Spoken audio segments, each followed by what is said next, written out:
sound bites on digital sunlights. There's a place where I belong that feels just like a favorite song. There's a place that I can go just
welcome back. Ladies and gentlemen, boys and girls, the Dota 2 Champions League Season number 11 Finals here. Breaky CPK joined by Tsunami.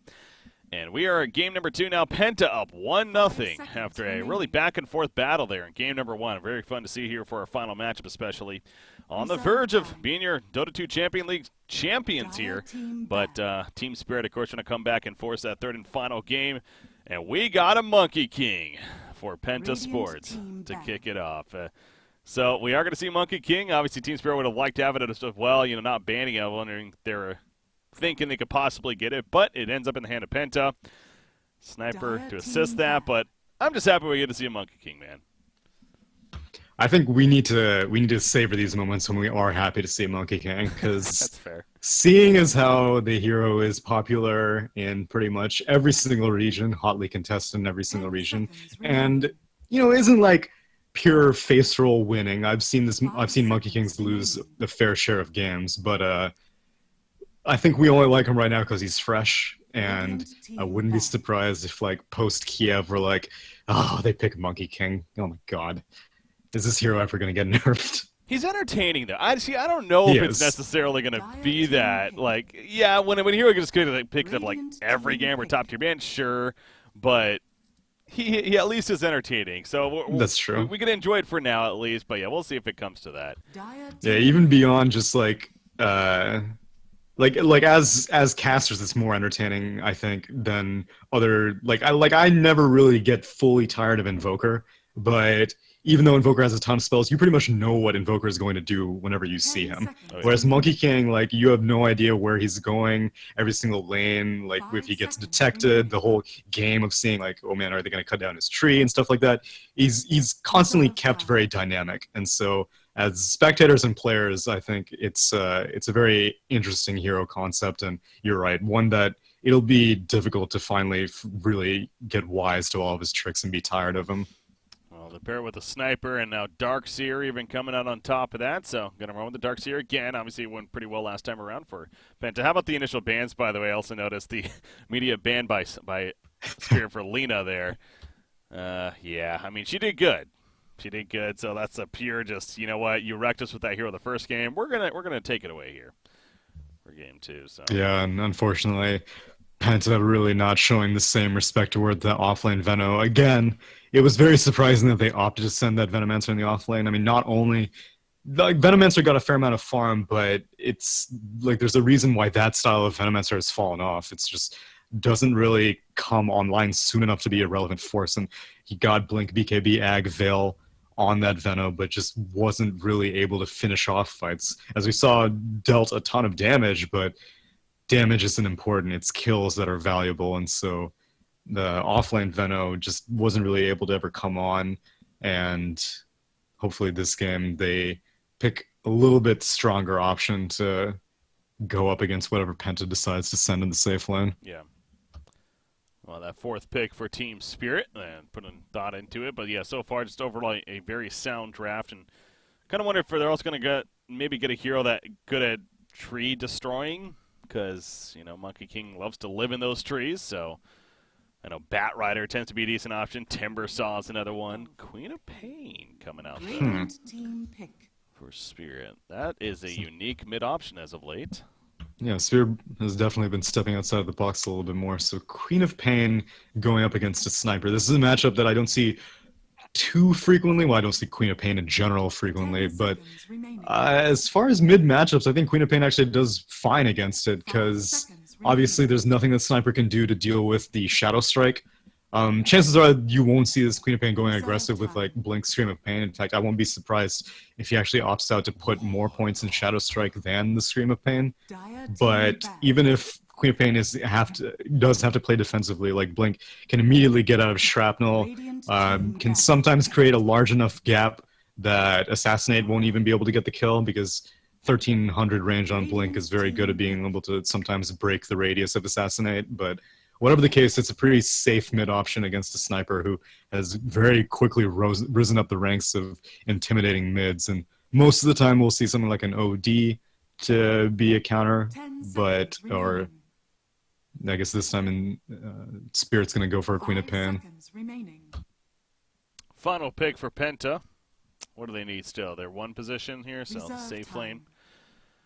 That's they're going to be looking at through the options. The more popular ones, of course, being taken out. So one to maybe go. It's something like a troll, actually. Oh, never mind. It was banned. Final ban.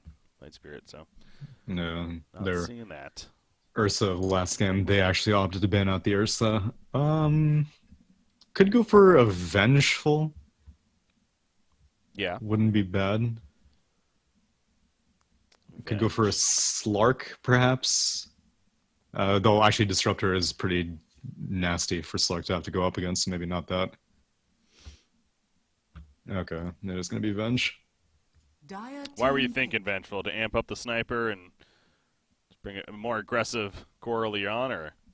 Yeah, and I think the more aggressive core early on. So Spirit had picked up the Juggernaut, and so I'd say for the most part, Vengeful and Juggernaut have the same 10 kind of power seconds curves.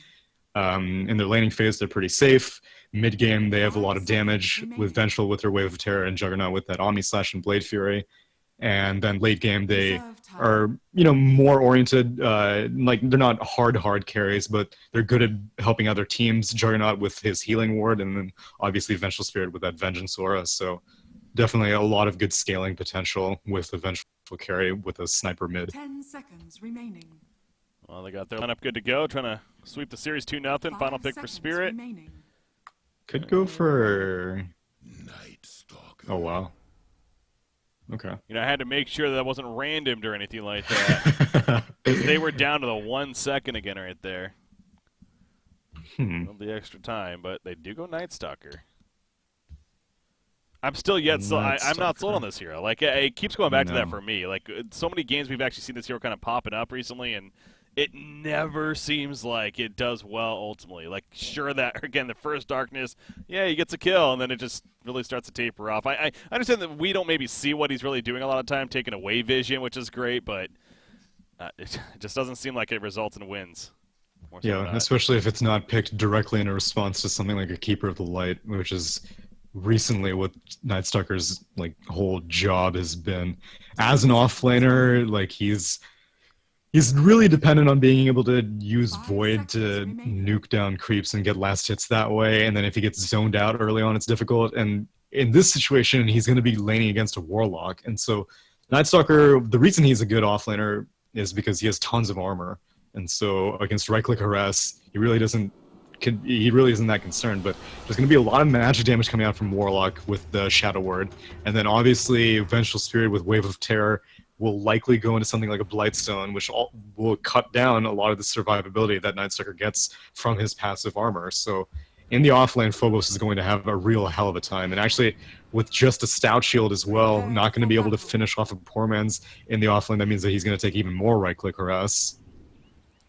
Slaughter, he gets a ward down, but he's going to be spotted there at the last second. Smoke is popped, so probably have a good idea that there's a ward in the area. I think they might have even pinged it out right there.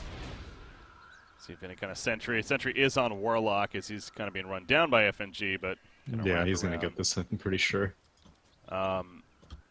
Something else though I noticed about the drafted team Spirit, they didn't get anything that can kill trees, at least with the hero abilities themselves. And I know that it's a 4 Monkey King. It's not like you're prioritizing. But. Actually, now that you mention it, I think part of the reason that they went for this Night Stalker is possibly the Aghanim's potential, and so that flying vision, being able to see Monkey King in the area from a long distance away. I mean, not only are you cutting down Monkey King's vision whenever Darkness is active, but you'll be able to track him down once an Aghanim sector is completed on Night Stalker. But yeah, no real tree cutting potential. At best, they have Queen of Pain, Scream of Pain will be able to follow targets in the trees. Kinetic Field can see heroes within like the middle of it, but it's not the most reliable vision. Corrosive Haze can kind of track them down, so they're more reliant on knowing where this Monkey King is as opposed to just getting the hop on him and trying to cut down whatever he's on. Yeah, that feels so like old because again, Timbersaw and Batrider were 2 examples that I brought up that are just massive at killing those trees, and they're decent offlane options, and I feel like would have been decent pickups here, but.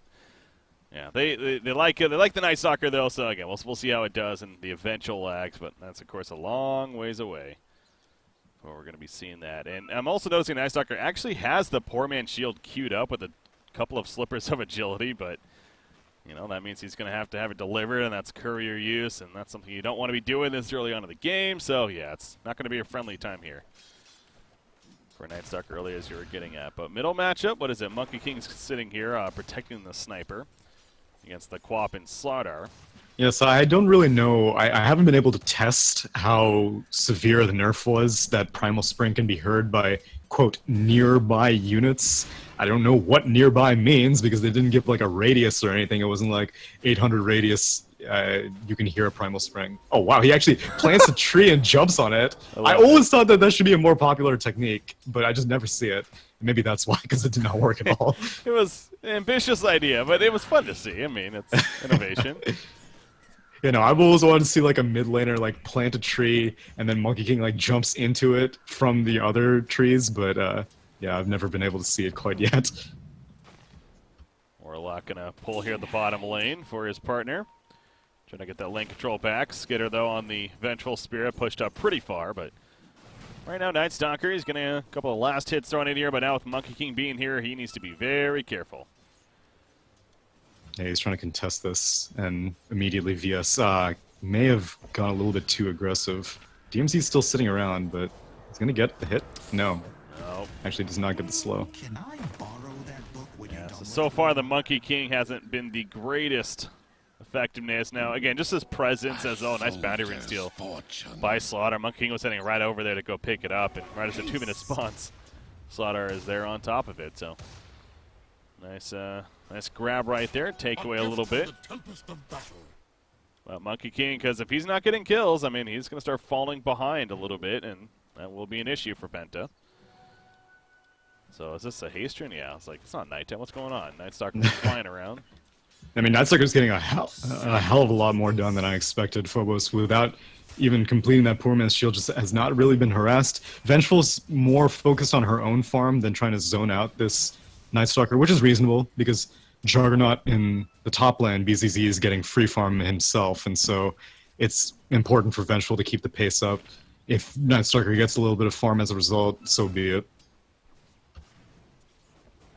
Juggernaut, meanwhile, the top lane, 18-1. Creep farm, but yeah, Darkseer just keeping up as he's doing a bit of jungling here. So Mikey seems like he's doing well. Got that early Iron Talon, the Soul Ring queued up.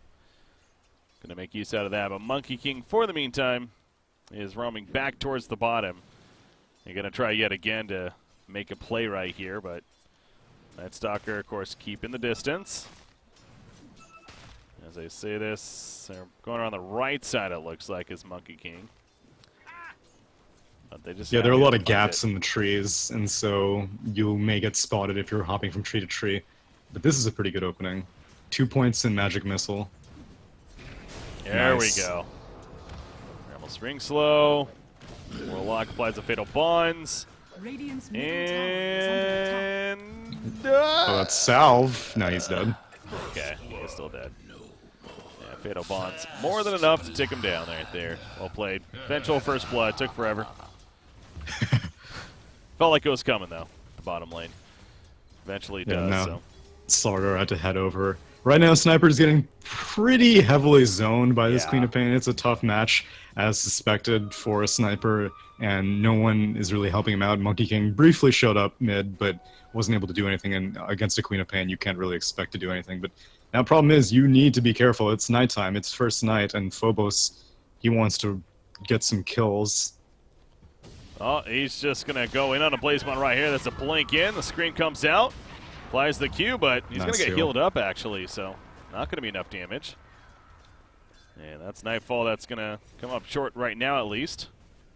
Obviously had a hell of an attempt right there. But if Queen of Pains is level 6, you know, maybe a different story with that Sonic Wave, but still only 5.5 early. Radiant's bottom Unable to be tower of use is as a under result for the attack. kill. But yeah, Sniper really getting crushed here in this middle lane as you're referring to. Jeez. Yeah, and actually, Iceberg didn't even need more points in Shadow Strike. He's just maxing out Scream of Pain, which is the traditional Queen of Pain build. But that also means that Iceberg's going to be very useful if he decides to show up to other lanes, because everyone's pretty vulnerable to Queen of Pain rotations. This Vengeful Spirit can't really easily get out of bad situations like that. Warlock is also pretty vulnerable to rotations from a Queen of Pain, but right now it looks like he's going to be vulnerable to Slardar and Night Stalker, but they're not going to go any deeper. DNZ on this Monkey King is still level 2 right now. Yeah, been noticing that. He's sharing experience right here with Mikey, so wants to get level 3. Get that Jingu Mastery online, but at least he's going to be picking that up here now. But the fact that he's having to do this, share that experience, like I said, and okay, he actually gets a Boundless Strike level 2. But he's maybe doing that to get a... I don't really know Monkey King, though, so what am I saying? Well, I mean, it is very variable. Like, sometimes you'll even see, like, Primal Spring maxed out, but seeing as how Quap has a Blink, Juggernaut has Magic Immunity, it's probably not too important to get very many points in the Primal Spring, and then it's also difficult to keep the distance on these heroes to get your Jingu Mastery up. Night Stalker's very fast, Juggernaut's very fast, Queen of Pain's very mobile, and that's Slardar. That's now mid lane they're going in, and Iceberg is 6, but he has a haste rune, so he's going to get out. Yeah. He has to be careful for Assassinate, though. Oh, never mind. The Sniper's not level 6 Only yet. level 5. The struggle is real. Yeah, if he has Assassinate there, that's probably a kill, but he's only level 5, so Queen of Pain a little more comfortable as diving, as we saw, and especially with that haste rune. So still solid play coming out from Iceberg there, 39 and 22 now, up there with his Juggernaut teammate as top farms in the game. Second overall, it's been a very successful start for Spirit. Still about another minute or so here for nighttime. See, the Night Stalker can take more advantage of it as Monkey King, almost got found by Slaughter. They see each other. Now Slaughter's in trouble, though. No Primal Spring, but there is that 2 points in Boundless. Dire's middle There we tower go, the is Boundless under Strike attack. coming out. DK Phobos in the background. Void, he's chasing after jabs right here. Has him the 4 counter in 3 seconds, and there we come with Queen of Pain. Joining the party with the Sonic Wave. They did kill Slaughter, so it ends up being a 1-for-1. Under attack. And Monkey King just going to keep the vision going. Yeah, Phobos, unfortunately, was taking a lot of damage going for that kill, and Slaughter was just like, stop taking damage, you're bonded to me, dude. True. Ultimately died, but that's still a pretty good turnaround. They still want And to yeah, stick I've around. been, They want this I've been kill on Skitter. They're They going to do, go and they're for gonna it. get it. The silence coming out. He's trying to get the turn kill, maybe on Iceberg, but not nearly enough damage output. Although Fatal Bonds again are up, and now DNC's in trouble. He's going to fall. Shrapnel's here, though. Is he level 6 no now? Assassinate. Just It's going to be up in 2 more seconds. He had spent it, and he's going to get the kill. Yep, it was enough right there. Quap's still hanging around, actually. Yeah, and she has Shadow Strike. BZZ has Omni Slash. Always line of sighting, though. BZC, last thing you want to do is throw yourselves at them. 5 heroes show up for Penta. Yeah, you need to leave. Oh, he's charging after with the surge. This could be a That's turn kill, fine. actually. Does he have a swap? No, he's not level 6. Ah, his levels. A gift from the All right, so Yeah, he's a I've been consistently impressed. You're right, Iceberg has managed to really, like, it's not even like he has one hero. Like, I haven't seen his Queen of Pain yet, and it's doing a ton of work. The rotation of the bot lane and then deciding to stay in the bot lane has proven to be so useful. Now he has an Arcane Rune. He's going to regen back at base and then probably show up for this bot lane defense, which is, it's getting pushed down pretty heavily, and DNC is getting a lot of information on its Monkey King. But he is also not level 6, so no Wukong's command possibility. miss on the background. He will leap down, just harass a little bit, but a glimpse back brings back that sniper action. Sniper. Beautiful target. Nice boundless strike, trying to assist for a getaway, but not nearly enough. That shrapnel is down, though. The Omni Slash that bounced to multiple targets right there, so not the greatest for Juggernaut. And Vengeful wanted to commit for that kill. Buyback actually on Sniper, a very early one. He's going to be TPing in Iceberg. Able to blink away before, though, and Sniper going to be rejoining the fight now with Assassinate ready to go. Is there other parts of the map, or these teams just like this bottom lane here? No, there is only one lane. Feels like it was destroyed or something in a cataclysm here, but they're going to finally retreat. But, geez, yeah, buyback on Sniper this early on, especially when you're struggling. I know. That hurts. And Sniper is a slow hero. He, with these brown boots, he only has 335 move speed, and so, I mean, at best, you discourage Spirit from getting more kills on your team, but, like, that's not a mid-course job. A mid-course job is to buy back and get kills, not buy back and be like, hey, stop, oh man. That Sniper again, the swap from Vengeful. Nice Again, this is a swap. core Vengeful here. You don't want to be throwing yourself away necessarily, but he is going to be able to retreat from it. Darkness has fallen here from DK Phobos. The assassin out onto him. In comes a Sonic Way to finish the job on a Warlock, but now the Primal Spring jumping. Another Connect Field to lock them down. Sniper can just not get away from it. He's dead for 30 seconds now.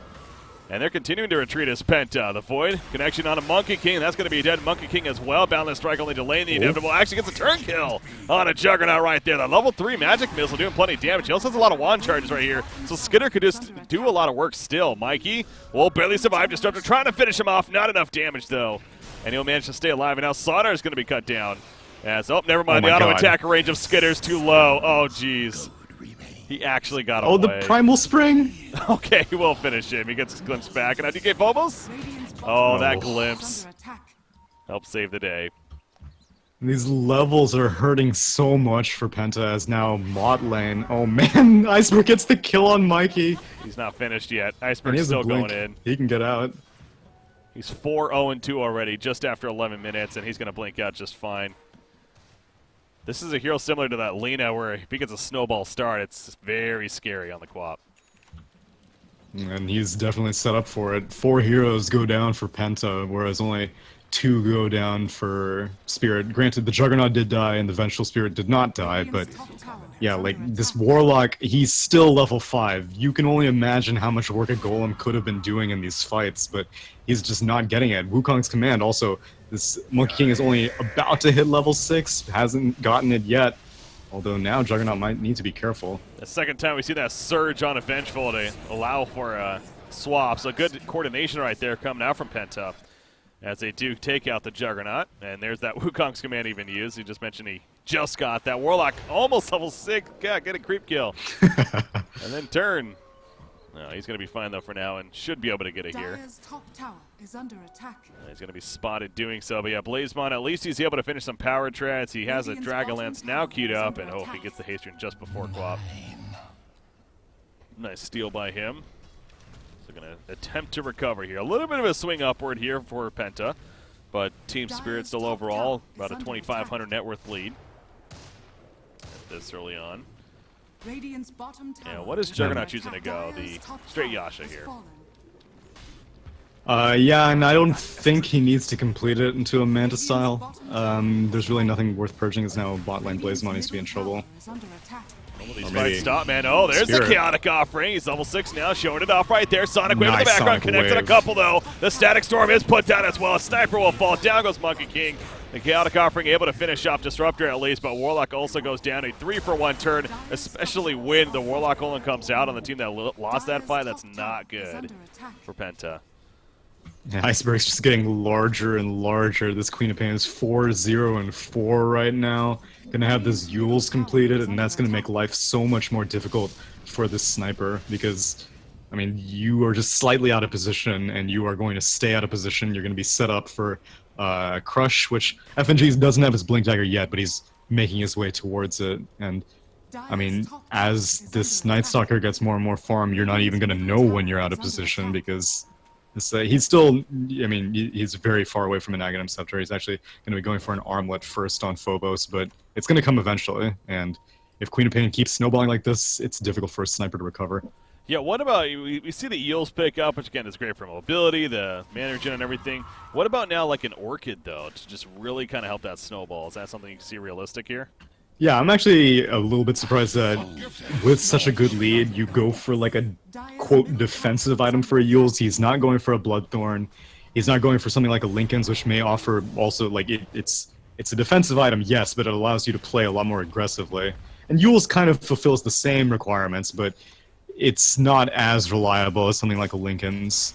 But yeah, he didn't go for a Bloodthorn, didn't go for an Aghanim Scepter, he just goes for this Yules, so it's a conservative choice, but a safe one. Yeah, stats in itself is a great item, no doubt, but yeah, a little more of the defensive route for sure from the Queen of Pain. He's going to find another Mikey. opportunity He's here, going to purge though. off that surge. There you go. Needs more There's mana. Use of it. He's not going to go for it, though. Maybe not. He's activated a regen rune. Now he Oh, will. that's why. He's going to be stopped right there, but he gets the kill. He's kind of hemmed in here, but he has maxed out Blink. Super short cooldown. Forces out a handful of rotations. Vengeful and Warlock both head to this mid lane, which means that top lane's pretty much unprotected, but right now Spirit doesn't have any vision on the top lane, so they don't really know for sure how many people rotated. And now their mid lane is getting pushed on Spirit. Elm of the Queen Dominator. of Pain from- has Sonic Wave. Not using it right there, but Yules throws up Vengeful. The Assassinate already used. Kind of poking a little bit. Wukong's command comes out. Vengeful Spirit, though. He's silenced up. And Half-Life currently, Static Storm's going to catch him. That should be a dead Vengeful now. No swap chance for him. And he goes down. 6-2-3 though. BZZ. He gets out of there. Barely with the heal ward that Wukong's commander wearing off. And Iceberg didn't even go in. I don't know why he was so scared of this. I mean, this Monkey King has nothing. He has an Orb of Venom and a Blightstone. The Wukong's command does practically no damage to you, but Iceberg was staying on the outside. Again, like with such a big lead, you're also kind of scared of giving it up. Oh man, Primal Spring in. Oh, but he's immediately going to jump out. Yeah, DNC's playing it safe. Yeah, he's trying to farm it up, if anything, but yeah, good that he got out there immediately, because here comes Team Spirit, and they're ready to gank him if he's stuck around. So he makes his way out at least, but yeah, perhaps he's worried about anything about the mid chaotic lane. offering, but Iceberg he's going to go after has Blazeman Sonic here. Wave. No, he's not going to commit. Yeah, it wouldn't have been enough damage. Although, what's this But I mean, about? he keeps drawing so much focus. Wherever he goes, immediately Penta reacts, and that's the right play. But like, you need your cores to be farming elsewhere. Right now, it's just Mikey farming other parts of the map that aren't the mid lane. Well, Vengeful still trying to finish his own power treads right here. So nothing seems to be going really that well right now for Penta. And the top farmer is Darkseer, and he's doing all right. He's got the mech actually finished.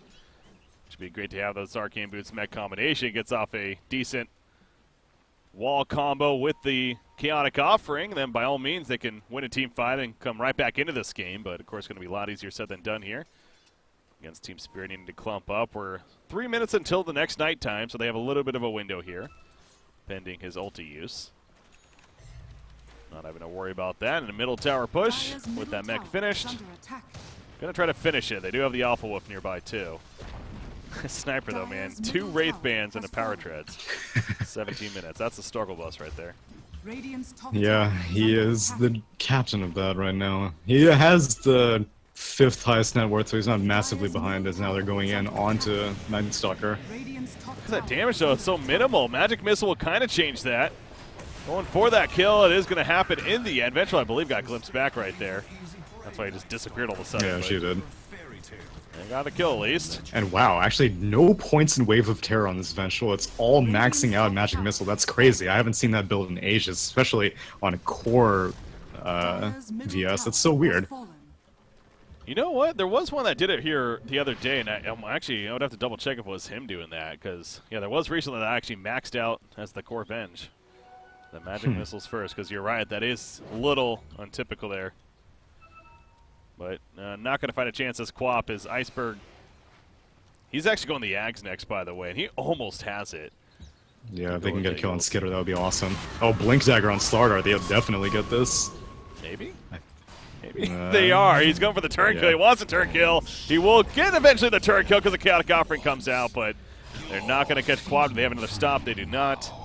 She blinks out just fine. So the Iceberg momentum continues. 6-0-5. This is ridiculous.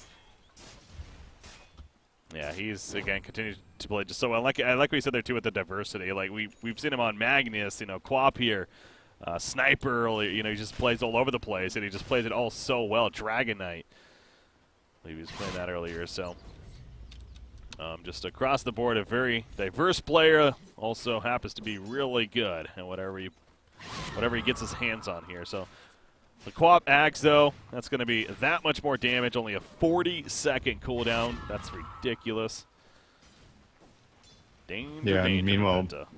Penta are much more cooldown dependent. Chaotic Offering is used to get that kill on the Slardar, who is basically dead, and they don't get to get the kill on the Queen of Pain, because, I mean, she just blinks out, and there's literally nothing Penta can do about that. So that's going to be on cooldown for another 100 seconds, which means that Warlock's usefulness in teamfights is going to go down, and it's 30 seconds for next night. And so Phobos, he's actually kind of far away from this armlet. That's surprising, seeing as how he's been spending a lot of time in daytime farming. But yeah, he's opted to complete the full treads, so somewhat slowing it down.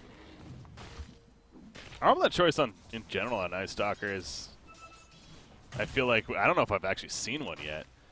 The Night Stalker. Yeah, it's most of the time because you'll see Night Stalker picked exclusively, like we said, for a Coddle counter, and you can't really stop out for other items. Sometimes you'll see a Midas in between, and then if you do want to scale into a core, then Armlet's not a terrible option. Sometimes you also see Blade Mail.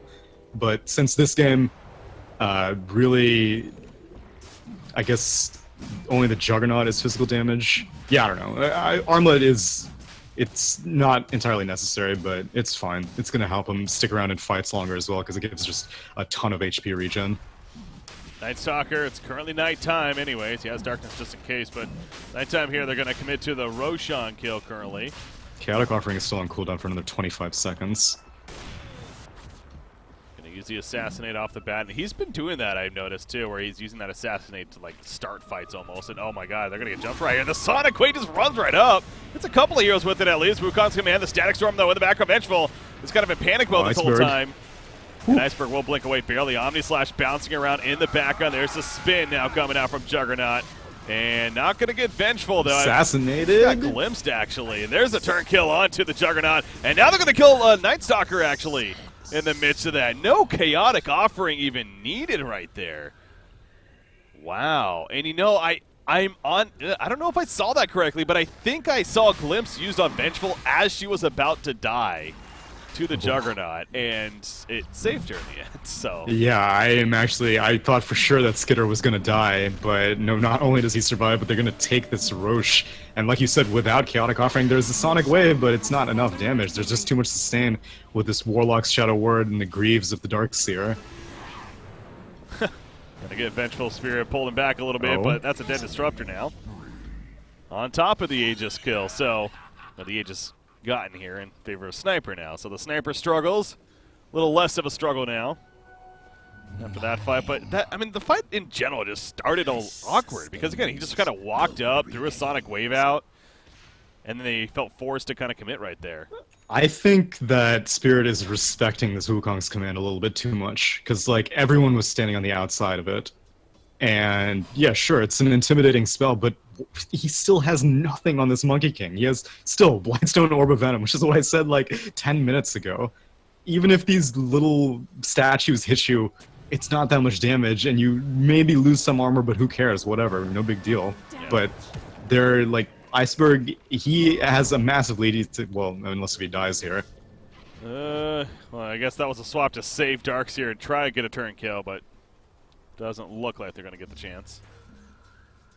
Iceberg is so massive right now that he does not need to be scared about stuff like this. Yeah, he should start fights with Sonic Wave, but he also needs to finish fights. You can't just bait the rest of your team in and then expect them to do cleanup work. You are the #1 farmed hero. He is 3k net worth ahead of his Juggernaut right now on this Queen of Pens. So it's if you go for something like a Yule's Aghanim Scepter, you need to play accordingly to how you're itemizing. And same thing with the rest of the Spirit. Like, Phobos is still working on this armlet. I mean, this is now, like, we're, 4 nights in, and not really very much has been done since the first night. It's, I hope that Spirit just doesn't fall behind, because, I mean, they still have the net worth advantage. It was formerly, like, 5,000, now shrinking to around, like, 2,500, but they're still in a good spot. They just need to make sure that they don't give up more fights like that.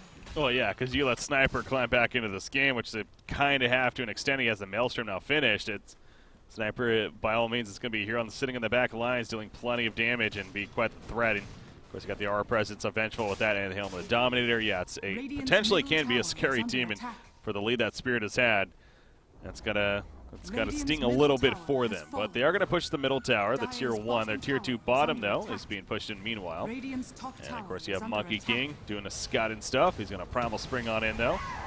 I love the animation, by the way, that has. Yeah. Cool. Oh, do you mean like the blue Arcana thing? It's like yeah. water-like. Yeah. It's very pleasant. Yeah. Oh, peaceful almost. Not so much, I guess. As you lose all of your move speed. Yeah. It's like, oh. Jesus Christ, they're going for a tier 3 push right now, and no one is in position on Spirit. Yeah, I guess momentum has shifted. Slaughter, he jumps in. He just got a hand of minus, by the way, so not going to necessarily help with a fight right here. And that's going to be a glimpse back on Mikey. On Sniper. I can't believe they're going to get this. Sniper's just like, what are they going to do? What are they going to do? Yeah, it's like if they jump and commit, he has an Aegis as mentioned, and there's a turn potential with the Chaotic Offering and the wall combo. So, I mean, I kind of get why Spirit's not going in, yeah.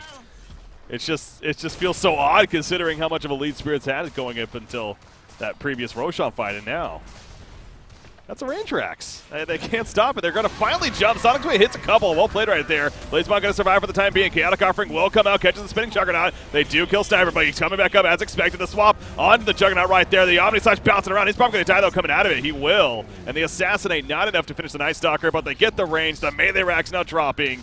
And Blazebot still doing plenty, but here we go. Quap jumping back in. Another Sonic Wave in a couple of seconds. Coming back up. Static Storm. Well, can he finish off the melee racks? There's the Sonic Wave as expected, but Quap has to get back.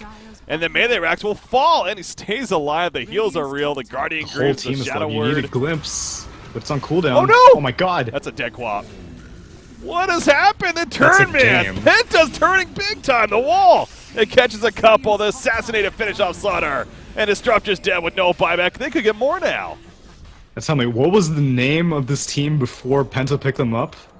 Going in. Going in, going in, How and by fitting. golly, they turned this entire game on its head, turning a former 6K net worth into a 2K advantage, but who cares 2K advantage when you are 2 Raxes up at 25 minutes in the game. Iceberg has Sonic Wave again, and most of the ults are down. They still have Assassinate and Swap. I don't know But, about you, like, though. It seems like the Sonic Waves have just almost been tickling. It's not even No, yeah. doing that much damage, it feels like. It's not. You see another case right there, but it's like they're not scared. They're just gonna, somewhat fall back, I guess. There's the glimpse on Mikey, but can they really follow up the damage to kill him? Doesn't look like Oh, it. He nice surges Yules away. cancel. Nice Yules, though. Yeah, TP gonna be stopped. And now Vengeful, he's kind of committed. So at least they'll kill Vengeful most likely, although it's gonna take a while. And Darkseer got Yeah, out. it is. Come on. She uses her stick. Come on. There we go. Well, they killed Vengeful, but 2 sets of racks all of a sudden are dead. Yeah, between the Greaves on the Darkseer, the Helm of the Dominator on the Vengeful Spirit, and the heals from Warlock's Shadow Word, they just have so much sustain that you can get Sonic Waved, and as long as your team isn't going to get immediately like Omni Slash or Static Storm, then you just need like 5 seconds and you gain so much HP back. So they are able to do a very long siege even without Sniper having that Aegis after the initial tier 3 bot siege. They take another melee Rex mid, and Team Spirit are just not equipped for this. Right now BZZ is working on Diffusal Blade on this Juggernaut, so that means that he doesn't have anything like a Maelstrom, doesn't have anything to clear waves really, and this Diffusal Blade is gonna further hem him into that just solo single target pickoff potential. I just love seeing Sniper and how he's just sitting back and feeling good about himself now, because the fact that he has a Hurricane Pike here and now Mjolnir queued up, and this is a Sniper that just was getting trashed in the early game. But, he only had 3 deaths, so it honestly felt like it was more than that.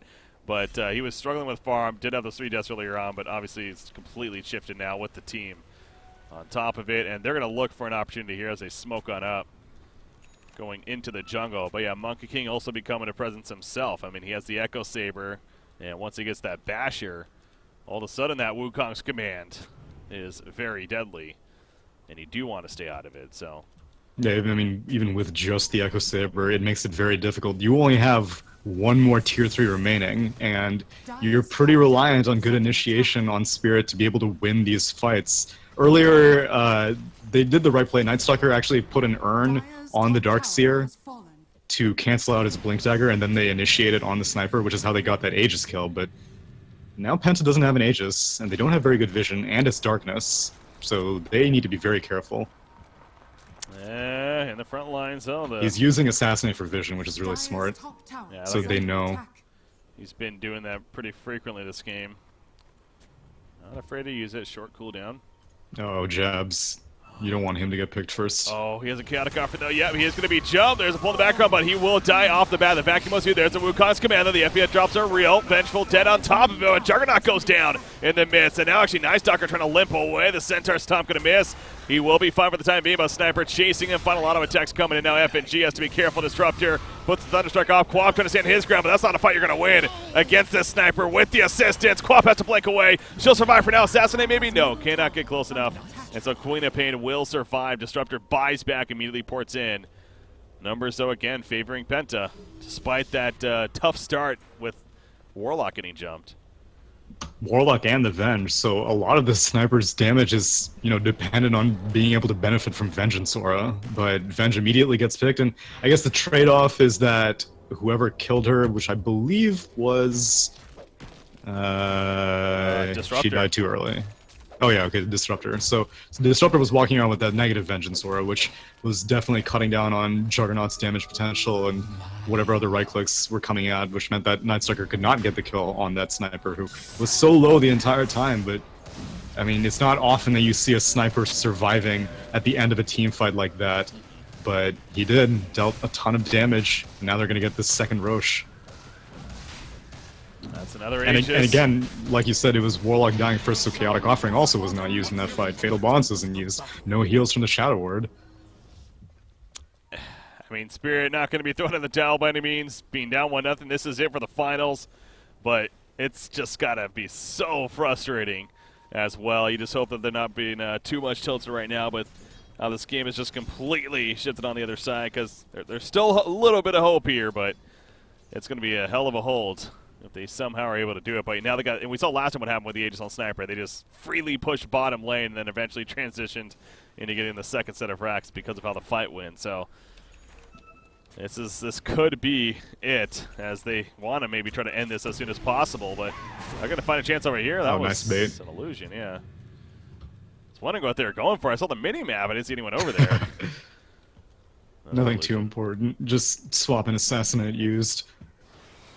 Both But short cooldowns. right now, Penta's kind of intimidated by this wraparound potential. I'm surprised that they haven't... Okay, there's a Sentry Ward now on the cliff. Or no, never mind, it's an Observer now on the cliff, but...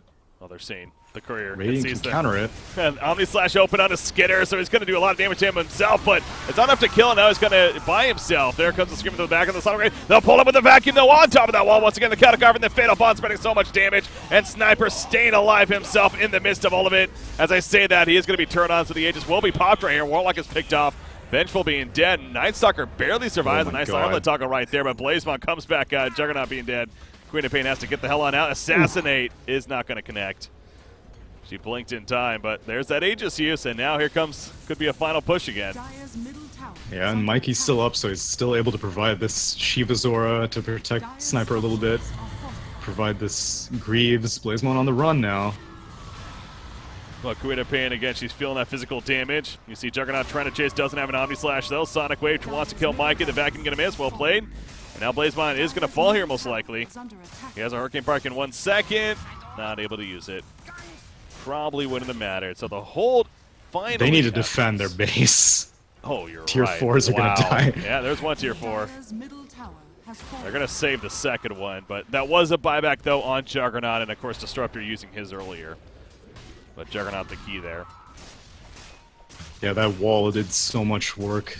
Otherwise, I mean, this Juggernaut was doing a ton of damage just to this Sniper and would have probably won the fight, but he was getting bullied by his own illusion, a Nightstalker illusion, and I believe a Slardar illusion, and so, I mean, that wall replica is, you know, at once max, they're dealing 90% damage, so basically, like, you have 3 heroes, and these are all heroes that are not building damage items, but building kind of stat items. This Juggernaut went for a Diffusal Blitz, so he's burning his own mana with a Wall of Replica, and the illusion has this Agi bonus from Diffusal Blade, and so that's quite a bit of damage. Nightstalker went for that Armlet, so that's a lot of strength that the illusion is gaining, so these walls are definitely critical. Mikey is doing a great job at keeping the rest of his team alive.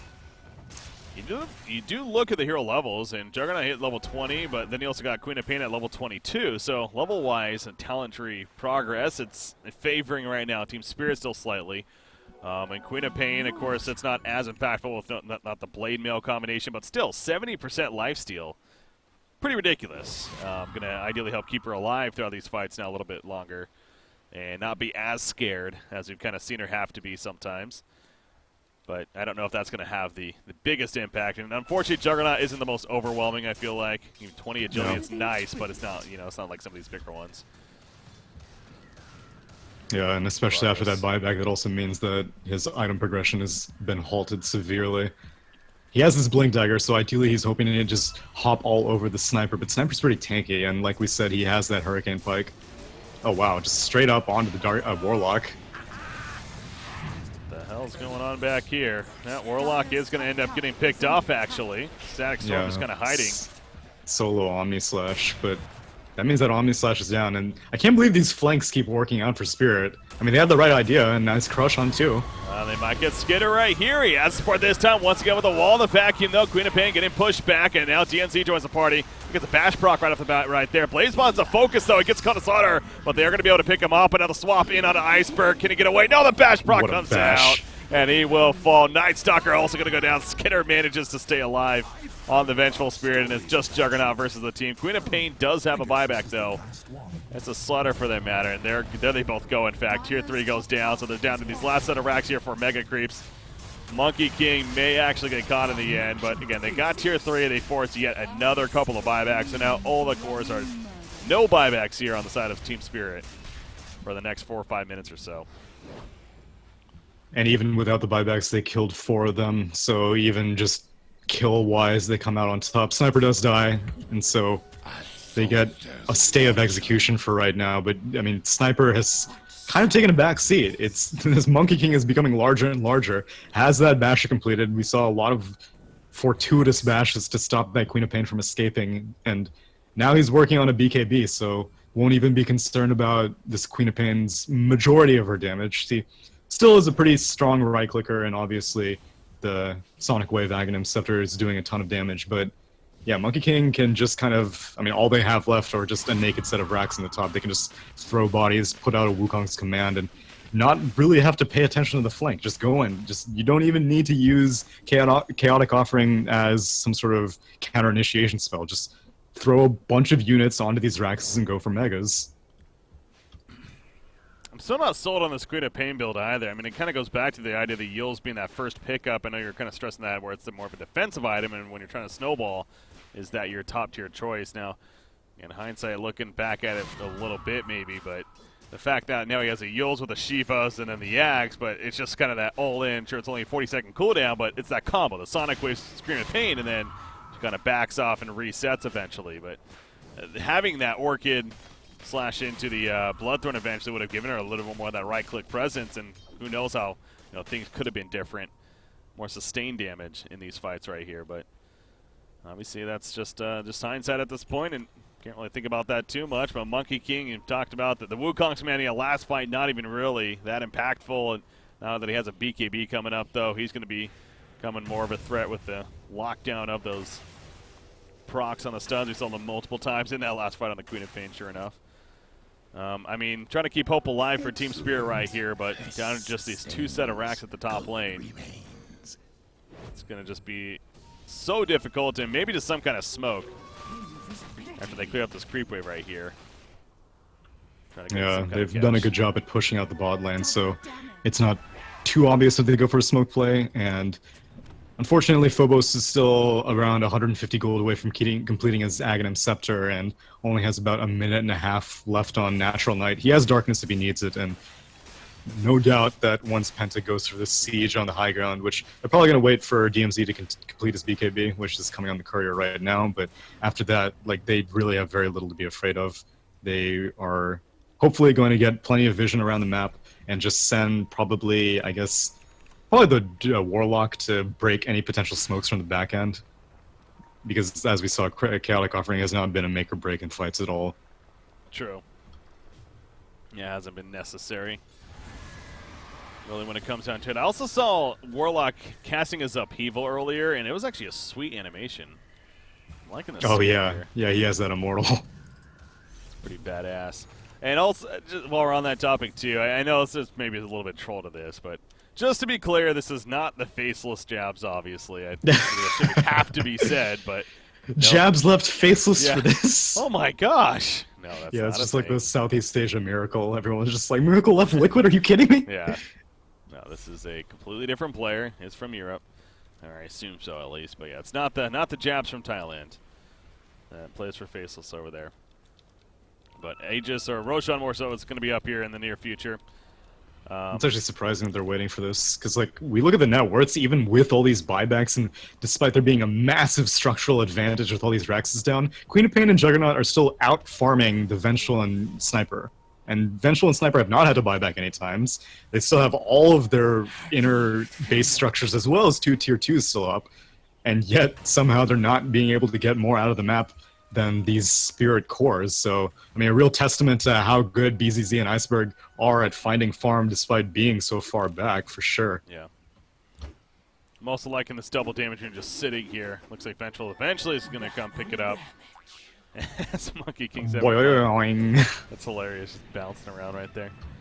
All right, Darkness comes out. There's been this ward here that was placed not too long ago from Team Spirit that's seeing all this happen. So they see the double damage picked up, and they know that they're in the area. It seems like that they are waiting for the Roshan, and they might as well try to get a tier 2 out of it. Yeah, unfortunately, they don't have their top shrine, so I don't really know if they'll be able to contest this. I think they're just going to let it go. And Iceberg has a BKB, so now that Queen of Pain is going to be able to stick around and fights a little bit easier, it's not too intimidating. Like, as we've seen the past Aegises go, this one will be Aegis and Cheese, granted, but the past Aegises have always been Sniper just kind of dying, and then it's just Sniper and Darkseer against the world. So if some more Spirit heroes can survive the first life, then Sniper's not going to be able to do very much in his second life, as now they're pushing a tier 3. Roshan only just now comes up. Unlucky for Penta, latest possible spawn, but they're going to send 2 heroes to defend, and that'll be enough. I was going to say, Penta's got, they were so antsy. I mean, Skitter's been sitting here this whole time kind of going back and forth, but hey, that's got to be frustrating because, again, their tier 3 was starting to be pushed in, and he still wasn't just up, but they kind of want to wait it out, and finally he comes up, and they do fall back anyway, so. Going to be that free Roshan. Cheese on top of that. Who do they get the Aegis to? Sniper probably, and then the Cheese to Vengeful here. Yeah, she can drop her Aquila. Roshan has Or Maybe to drop it. Monkey King? Monkey King on this side. No. There we go. Goes the magic wand in the backpack, and we'll pick up the cheese right here. So Queen of Pain takes an assassinate, but she just blinks away. She's fine. MKB now being worked on by Sniper. Might not. Yeah, be he's been necessary. really getting hampered by Phobos' crippling fear mischance. A lot of misses. It's like a 50% mischance at nighttime, and seeing as how Phobos now has his Aghanim's gem and darkness ready to go, he's going out to fight in that nighttime. He won't have the MKB for this fight, but BKB should be sufficient on Blazemon, as it is a 10-second BKB on Sniper, so they should really just go for the megas. I don't know why they're just letting Blazemon go by himself. It seems unnecessary. Stalker commences darkness. Here we go in the background. The Static Storm combo catches a couple. The Omni Slash bouncing around. Blazemon pops BKB though, and he will get the pick off onto Disruptor. Queen of Pain from a distance. Sonic Wave. They kill Darkseer actually before he get his wall combo up. But at what cost? As down goes Juggernaut. He buys back immediately, and there goes Slaughter though, who immediately buys back too. But yeah, Queen of Pain just keeping her distance. Has a Sonic Wave coming up again in about 19 seconds, but Slaughter's not finished. He wants to jump back in. Chaotic Offering. So does BZZ, but there's the Chaotic Offering, and that's a dieback on a Juggernaut. And perhaps now the final nail in the coffin coming out right Nice here pike. from Penta. As Monkey King will be picked off, actually, but Night Stalker not so lucky. Blazemon going toe-to-toe with Queen of Pain. And again, especially with these builds, Queen of Pain not winning that one. Another Sonic Wave, though, coming out. Will finish off and at least trigger the Aegis, but now Vanskir's going to get caught. Magic miss on the auto attacks the amp damage of the Wave of Terror, doing so much. Triple kill for Skitter. Not going to GG, this being the finals after all, but this should be Mega Creep. Skitter, the last-ditch effort. He has lifesteal now. Unfortunately, he's not casting spells. Oh, I guess he doesn't have a buyback. He's going to give up the Rampage. has fallen. Dire Maybe. the Radiant now have But they don't even have any structures left. This tier 4 has been pushed Oh, after he that wants long, it. long The fight. Rampage! The Glimmer Cape! Oh, no! So close. Get it, get it. think- Is it still time? No, the window's passed. Oh! That Glimmer Cape saves the day from the Rampage. I still don't think I've casted a Rampage yet. We always get so close. Get so far. All right, It's well, true. Penta, deservingly so, takes game 2 and takes the series. Our first best of 3 in this tournament to not go 3 games. Go figure.